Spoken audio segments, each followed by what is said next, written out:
Infância!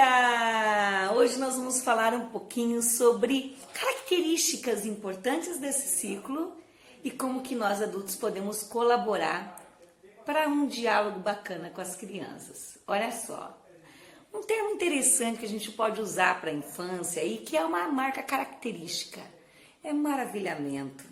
É isso mesmo, a criança ela é um ser ativo, ela é um ser curioso, ela é um ser questionador e ela está interessada nas relações que ela estabelece com as vivências dela para ela poder descobrir o meio onde ela está inserida. Olha só, por meio da criatividade, as crianças são conduzidas a inúmeras experiências e isso faz surgir variados questionamentos para que ela possa então compreender sobre ela, sobre o outro e sobre o meio onde ela realmente vive. Então o diálogo, ele é muito importante para a criança conseguir conceituar, significar as experiências e as relações que ela está estabelecendo na escola e na casa, nas brincadeiras com os amiguinhos. Tá, Patrícia, mas o que eu tenho a ver com isso? É agora que você entra, o adulto da relação. Como que será que você pode colaborar para que a criança consiga, então, conceituar com sentido aquela vivência, aquela experiência com que ela está passando ou que ela está experimentando? De que maneira que você pode ajudar a criança que está aí ao seu redor a realmente ter sentido aquela vivência, ter um significado bacana, uma experiência significativa. Bom, a infância é marcada também pela aquisição do desenvolvimento da linguagem, né? E Lippmann, que é um filósofo da educação, ele diz que quando a criança começa a falar, ela também pode raciocinar, mesmo que isso não seja explícito. Então, o que a criança precisa? Ela precisa de um adulto que auxilie ela a verbalizar as conexões lógicas que ela está fazendo. Lippmann fala também que a gente precisa propiciar um ambiente onde a criança consiga refletir, onde ela possa se concentrar, onde ela consiga considerar alternativas, onde ela possa desenvolver habilidades para pensar se ela deve agir ou não, ter assim uma audição cuidadosa, saber o que fazer de forma excelente. Mas Patrícia, está muito complexo. Então a gente vai para a primeira atividade prática. Vou colocar você numa situação em que normalmente você faria uma negação, que é uma situação de risco para uma criança, tá bom? Falando em negação, eu acho legal a gente abordar aqui a questão do não. Crianças menores de 3 anos ainda não tem uma parte do cérebro pronta, preparada para compreender o conceito não. Então, ao invés de usar não para uma criança com menos de 3 anos, você diz, aí você vai se machucar, vamos fazer assim?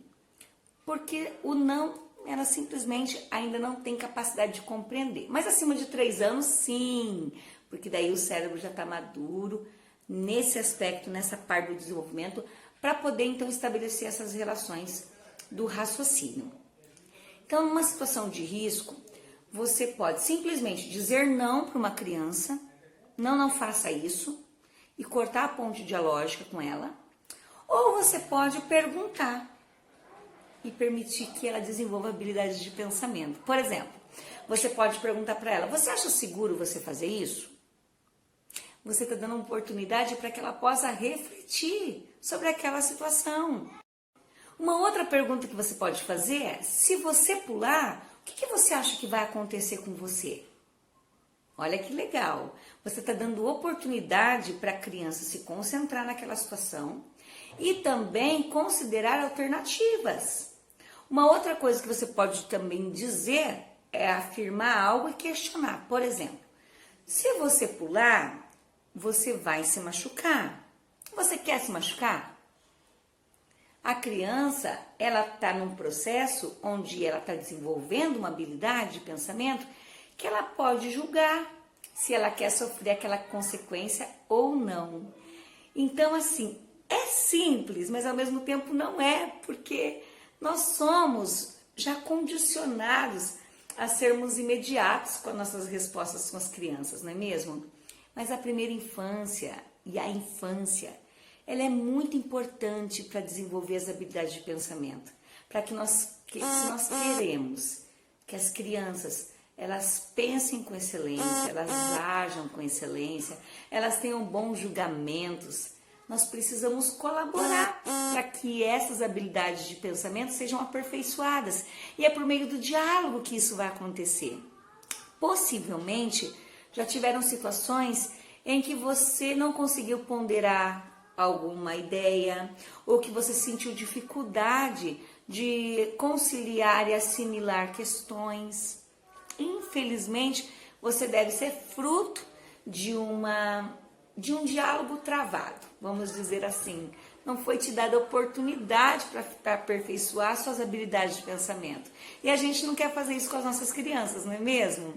Então, eu quero te desafiar a tentar colocar em prática essa possibilidade e depois vir aqui nos comentários nos contar como que foi e qual foi o resultado. E se você que está nos ouvindo tem essa habilidade já de colocar isso em prática, de fazer essas intervenções, compartilha aqui com a gente também. Vamos construir essa ponte dialógica e a gente crescer junto para ajudar as crianças nesse conceito, nessa elaboração bem estruturada.